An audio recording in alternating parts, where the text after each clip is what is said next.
기독교 역사를 보면 마치 유명한 몇몇 사람들에 의하여 대단한 역사가 이루어진 것처럼 보이지만 그렇지 않습니다.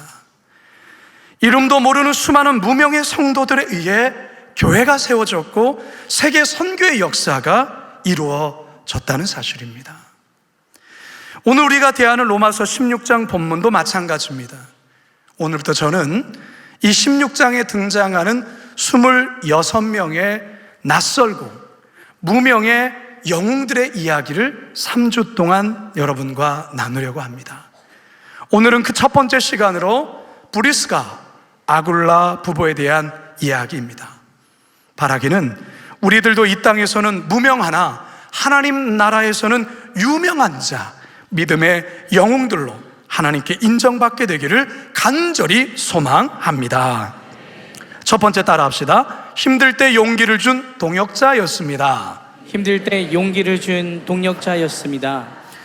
오늘 본문에서 사도 바울이 가장 먼저 언급하며 문안 인사를 전하는 사람은 브루스가와 아굴라 부부입니다. 자, 3절을 함께 읽습니다. 시작. 너희는 그리스도 예수 안에서 나의 동역자들인 브리스가와 아굴라에게 문안하라.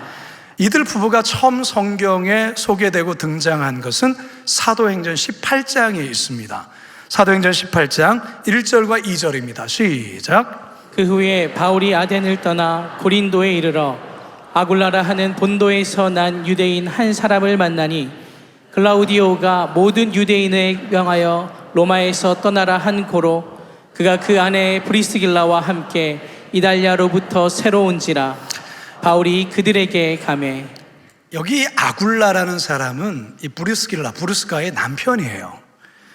이 아굴라는 원래 소아시아 북쪽에 위치한 본도라는 지역에서 태어난 디아스포라 유대인입니다. 어떠한 이유로 그는 로마로 오게 되었고 그리고 정착하게 살다가 아내인 브루스가와 결혼을 하게 된 거죠. 그런데 서기 49년 글라우디오 황제가 유대인 추방령을 내렸을 때 이들 부부는 고린도로 이주하게 됩니다. 자료에 의하면 당시에 유대인 추방령으로 로마로 이주해간 유대인들은 약 2만 5천여 명이 되었다고 해요. 어쨌든 이들 부부도 이 고린도로 이주해서 천막 만드는 일을 하면서 정착하게 됩니다. 한편 바울은 이들 부부를 이 고린도에서 처음 만나게 됩니다. 바울이 이들을 만났을 때는 사실 바울의 상태가 여러 가지로 어려운 상황이었습니다. 심적으로나 육적으로 거의 탈진에 가까운 상태에 있었습니다. 그 이유는 기대했던 아테네에서의 복음 전도가 너무 생각처럼 열리지가 않았어요. 너무 안 좋았어요. 디모데를 비롯해 함께 동행하던 일행들도 뿔뿔이 흩어져서 그들의 소식을 알 수 없는 상황에서 마치 먼 곳에 혼자 덩그러니 떨어진 것처럼, 그래서 여러 가지로 마음이 힘든 마음으로 그는 고린도에 왔던 것입니다. 이런 지친 마음으로 고린도에 이르렀을 때 바로 이들 부부를 만나게 되면서 바울은 살아나게 됩니다. 바울은 아주 큰 위로와 용기를 얻게 되죠. 성도 여러분, 여러분들에게는 브루스가와 아굴라 부부 같은 믿음의 동역자가 있습니까? 있어야 합니다. 반드시 있어야 합니다. 그래야 여러분들의 신앙은 오래 갈 수 있습니다. 그리고 건강하게 함께 갈 수가 있습니다. 전도서 4장 10절과 11절입니다. 시작. 혹시 그들이 넘어지면 하나가 그 동물을 붙들어 일으켜리니와 홀로 있어 일으킬 자가 없는 자에게는 화가 있으리라. 또 두 사람이 함께 누우면 따뜻하거니와 사람이면 어찌 따뜻하랴. 바울이 낯선 고린도 땅에서 낙심과 좌절, 혼자 외롭게 사역하고 있다고 생각했을 때 브루스가와 아굴라 부부를 통해 용기를 얻고 힘을 얻었습니다. 이것처럼 우리들에게도 이런 동역자들이 필요합니다. 동시에 우리들도 누군가에게 브루스가와 아굴라와 같은 자가 되어야 합니다. 우리 주변에는 지쳐있고 힘들어하는 자들이 많아요. 그들에게 여러분들의 손을 내밀어 주셔야 돼요. 그들을 붙들어주고 도와줘야 합니다. 그게 교회입니다. 교회가 바로 그런 곳입니다. 바라기는 우리 모두 이 시대의 아굴라와 브루스가가 되어서 힘들고 용기가 필요한 자들에게 힘과 용기를 주는 무명의 영웅들 다 되시길 주님의 이름으로 축원합니다. 두 번째 따라합시다. 생명을 걸고 충성한 일꾼이었습니다. 생명을 걸고 충성한 일꾼이었습니다. 이 아굴라라는 이름의 뜻은요, 라틴어로 이 독수리라는 뜻을 가지고 있어요. 브루스가는 오래된, 고상한, 존귀한 뭐 이런 뜻이에요. 근데 여러분, 우리에게 익숙한 이름은 브루스가라는 이름보다 뭐죠? 브루스길라. 이게 우리에게는 익숙하죠. 근데 여기서는 브루스가라고 나오고 있어요. 이게 어떤 차이가 있을까? 브루스가는요, 공식 문서에 쓰여지는 정식 이름이에요. 이게 정식 이름이에요, 브루스가가. 근데 브루스길라는 친근하게 불려지는 애칭형의 이름이에요. 애칭. 가까운 사람에게 친근하게 부르는 그런 애칭형의 이름인 거죠. 브루스길라의 뜻은 작은 브루스가라는 뜻이에요. 우리가 신약 성경을 보면 이들 부부에 대해서 총 6번이 나옵니다. 사도행전에서 3번, 바울서신에서 3번 이들이 이름이 등장하는데, 그런데 재미있는 사실은 사도행전에서는 브루스길라 이렇게만 나와요. 사도행전에서는. 근데 바울서신에서는 브루스가 이렇게만 나와요. 아마도 바울은 브루스가라는 정식 명칭으로 부르는 것을 좋아했던 것 같아요. 그리고 사도행전의 저자, 여러분 사도행전의 저자가 누굽니까? 누가잖아요. 그게 어려우세요? 사도행전의 저자가 누구예요? 누가예요, 누가. 누가봐 이렇게 생각하면 돼요. 누가인데 누가는 아마 보다 친근한 어떤 이름인 이 브루스길라로 부르기를 좋아했던 것 같아요. 근데 한 가지 또 특이한 점을 우리가 이제 볼 수가 있는데요. 이들 부부의 이름이 항상 나올 때 부부의 이름이 불려지는데 누구의 이름이 먼저 불려지고 있어요? 아내, 브루스길라. 브루스길라. 먼저 아내의 이름이 불려지고 있거든요. 보통의 부부의 이름이 불려질 때는 남편의 이름이 불려지고 그리고 아내의 이름이 따라 나오는 게 보통의 일인데, 이 성경에서는 거의 대부분이 이 아내 이름이 먼저 나오고 뒤에 남편의 이름이 이렇게 따라 나오고 있어요. 왜 그럴까? 학자들은 이런 거 되게 궁금해하고 이런 거 조사하는 거 좋아하거든요. 학자들이 두 가지 이유를 들어서 설명을 해요. 하나는 어떤 신분적인 부분을 가지고 이야기를 합니다. 아내의 사회적 그리고 신분적 지위가 남편보다 높기 때문에 아내의 이름이 먼저 불려졌다라는 거예요. 그러니까 아내인 브루스가가 남편보다 사회적 지위가 더 높았다라는 이야기인데요. 이게 어느 정도 근거가 있는 이유가, 이 브루스가라는 이 이름은 당시 로마의 귀족 가문에서 흔히 볼 수 있었던 이름이에요. 그러니까 로마 상류층 여성들이 자주 사용했던 이름이라는 거죠. 그래서 브루스가는 로마 시민권자인 귀족 가문 출신일 가능성이 크다라고 할 수가 있습니다. 자, 그래서 이런 추측을 해볼 수가 있어요. 로마 귀족 가문의 출신의 이 브루스가가 우연한 어떤 기회에 예수 그리스도의 복음을 듣게 됩니다. 전도를 받게 되는 거죠. 그리고 그가 로마 교회에 출석을 하게 됩니다. 근데 거기에서 이 유대인 출신, 이 디아스포라 유대인 출신의 장막 제조업자인 아굴라를 알게 됩니다. 근데 브루스가는 아굴라의 그 독실한 신앙과 착한 인품에 끌리며 사랑하게 되었고요. 이 브루스가의 부모님의 강한 반대에도 불구하고 결국 아굴라와 결혼을 하게 되죠. 이들 부부는 서로 사랑하고 복음 사역에 힘썼고, 그리고 참 교회를 위해서 헌신한 신실한 부부가 된 것입니다. 그러니까 아내인 브루스가가 사회적 지위나 신분이 높았기 때문에 아내 이름이 먼저 쓰였다라는 설명이에요. 자, 그런데요, 이보다는 좀 더 설득력 있는 두 번째 설명이 있습니다. 남편인 아굴라는 조용한 성격에다가 뒤에서 섬기고 헌신하는 것을 좋아했던 그런 것에 반해서 아내인 브루스가는 대단히 적극적이고 교회 내 영향력이 남편보다 훨씬 더 컸다라는 것이죠. 그래서 아내인 브루스가의 이름이 먼저 불려졌던 것이 아닌가 하는 학자들의 추측입니다. 여러분은 어떤 게 더 맞을 것 같아요?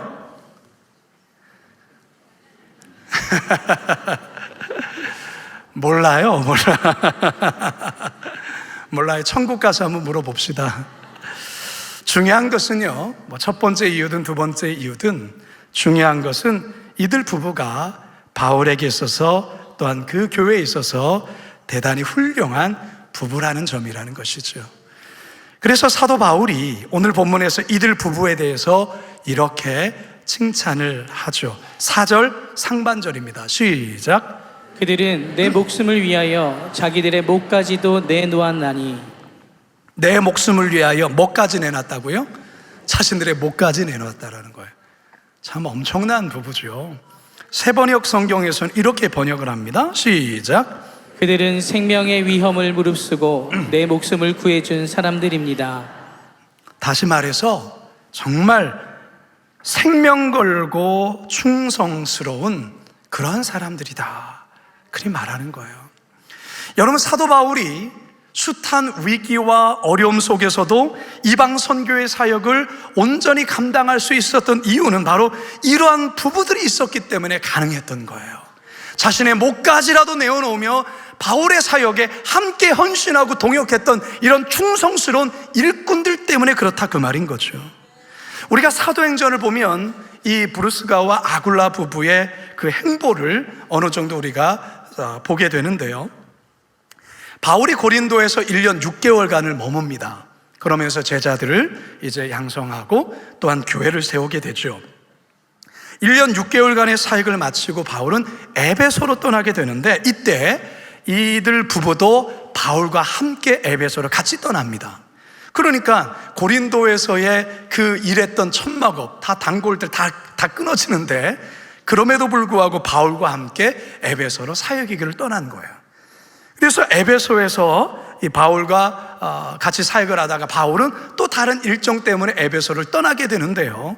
이들 부부가 에베소에서 남아서 사역하는 중에 누구를 만나게 되냐면 아볼로라는 사람을 만나게 됩니다. 이 아볼로는 알렉산드리아 출신이어서 굉장히 똑똑한 사람이에요. 굉장히 지식에 해박하고 또한 언변이 아주 탁월한 사람이었습니다. 이 구약 성경의 지식이 굉장한 사람이었는데, 문제는 이 사람이 아직 성령을 체험하지 못했다는 거예요. 성령을 알지 못하는 거예요.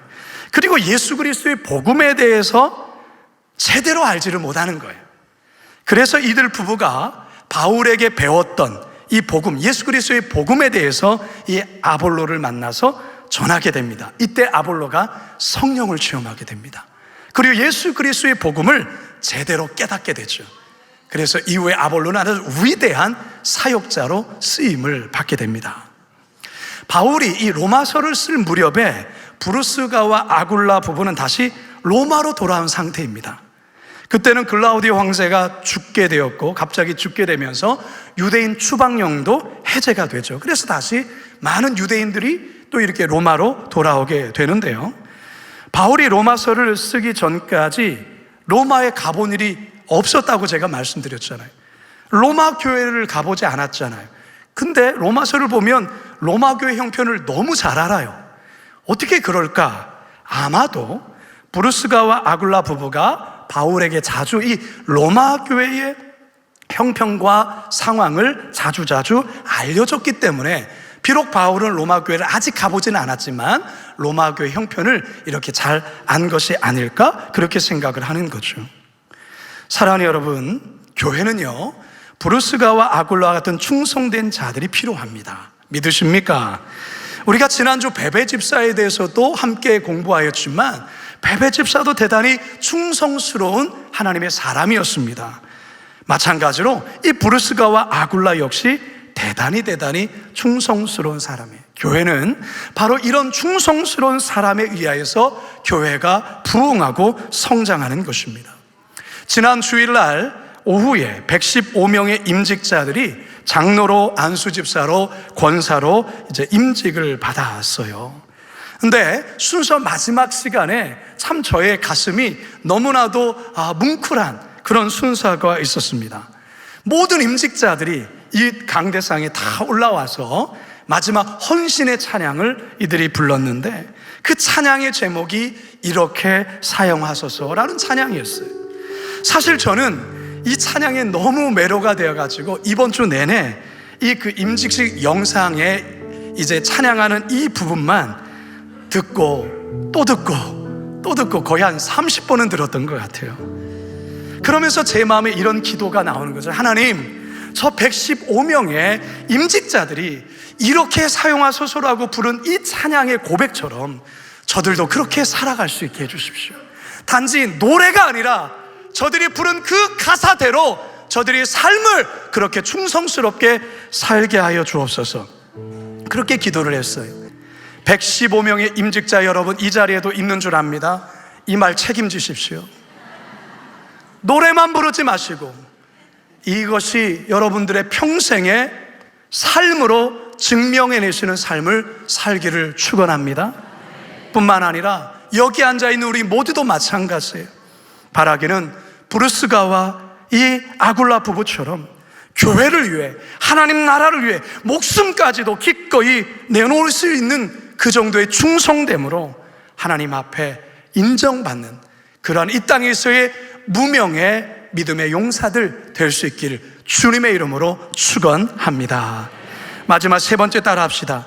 평신도 사역자의 본이 된 부부였습니다. 평신도 사역자의 본이 된 부부였습니다. 어제 오후에 목양실에서 한참 설교를 준비하다가 한 4시 반쯤에 지하 1층에 있는 비전홀에 잠시 들렸던 일이 있습니다. 왜 들렸냐면 그곳에서 올 한 해 사랑부에서 그리고 농인부에서 교사로 수고하신 분들을 위한 어떤 위로와 그런 감사의 밤이 진행되었어요. 가서 조금이라도 좀 격려해드리고 싶어서 제가 내려갔는데요. 가서 보니까 사랑부, 농인부 선생님들이 이렇게 가득히 모여 앉아 있는데 제가 그분 한 분 한 분을 이렇게 바라보는 순간 너무 고맙기도 하고 너무 감사한 마음도 들고 이게 마치 그냥 울컥하는 그런 마음이 들었어요. 왜냐하면 이 사랑부와 같은 경우는 아이들이 이제 발달장애 아이들이란 말이에요. 거기는 한 아이당 선생님 한 분이 이렇게 붙어서 짝으로 이 아이들을 돌보지 않으면 이 케어가 안 되는 거예요. 그러니까 이 수고를, 정말 어려운 이 수고를 어떤 분은 5년, 어떤 분은 10년, 어떤 장로님은 15년 동안 여전히 그 자리에서 그 일을 하고 있는 그분들이 이렇게 앉아 있는데 그냥 마음이 울컥한 거예요. 너무 고맙기도 하고 저분들이야말로 우리 교회의 브루스가와 아굴라 같은 분들이다, 이런 생각이 들었어요. 여러분, 브루스가와 아굴라 부부는 신학을 공부한 전문 사역자들이 아니에요. 이들은 목회자가 아니에요. 그들은 천막 만드는 일을 하면서 밥벌이 하는 사람이었어요. 그렇게 일을 하면서 돈을 벌고 그러면서도 교회를 섬기고 바울의 선교하는 일에 자신의 모든 삶을 함께 내어드리고 섬겼던 정말로 귀한 평신도 부부였어요. 이들의 섬김이 바울에게도 너무나도 힘이 되었을 뿐만 아니라 이방 교회 성도들에게도 너무나도 힘이 되었다라는 것이죠. 그래서 바울이 오늘 본문에서 이방 모든 교회가 이 부부에게 감사하고 있다라는 거예요. 자, 4절 하반절입니다. 시작. 나뿐 아니라 이방인의 모든 교회도 그들에게 감사하느니라. 여러분, 이 브루스길라와 아굴라 부부가요 얼마나 또 귀하냐면 이들이 이제 고린도에 정착했었잖아요. 이 주에서. 그리고 에베소에서도 머물렀잖아요. 지금 이 로마서를 쓸 때는 로마에 다시 와 있거든요. 근데 고린도에 있을 때도 그랬고 에베소에 있을 때도 그렇고 지금도 그렇고요, 자신의 집을 오픈을 해서 자신의 집을 예배처소로 삼는 거예요. 가정교회가 아마 이 브루스가와 아굴라 부부의 집도 가정예배였을 것이라고 학자들은 그렇게 말을 해요. 그렇게 말하는 이유가 5절 상반절 때문에도 그래요. 5절 상반절 함께 있습니다. 시작. 또 저희 집에 있는 교회에도 문안하라. 간혹 선교사님들이 오랜만에 고국에 왔을 때 기거할 집이 없어서 참 곤란을 겪을 때가 있어요. 우리 교회 성교관이 있지만 방이 많지가 않아요. 그러다 보니까 부족한 거죠. 근데 어떤 성도님들은요, 이러한 형편을 이제 알면서 자기의 집의 한 공간을 선교사님들을 위해서 마련해서 편히 쉴 수 있는 그런 이 방을 제공하는 경우들이 간혹 있어요. 저는 이런 성도를 보면 마치 이 브루스가와 아굴라 부부의 모습을 보는 듯 합니다. 여러분, 우리 교회가 좋은 이유가 어디 있는지 아십니까? 건물이 크거나 화려하고 아름다워서가 아니에요. 시스템을 아주 멋지게 잘 갖췄기 때문에가 아니에요. 성도들이 많이 모이는 그래서가 아니에요. 브루스가와 아굴라 같이 이곳저곳에서 평신도 분들이 자발적으로 섬기고 헌신하고 자신의 그런 그리스도의 그 사랑을 실천하는 분들이 여러 곳에 있기 때문에 우리 교회가 좋은 교회다라고 생각합니다.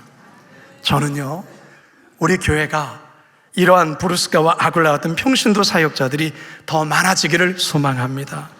외국 예배에서, 외국인 예배에도, 군장병 양육팀에도, 주차봉사팀에, 각 여전도회, 남선교회, 목장에 이 시대의 브루스길라와 아굴라가 많아져서 행복한 교회, 더 행복한 교회 되기를 원합니다.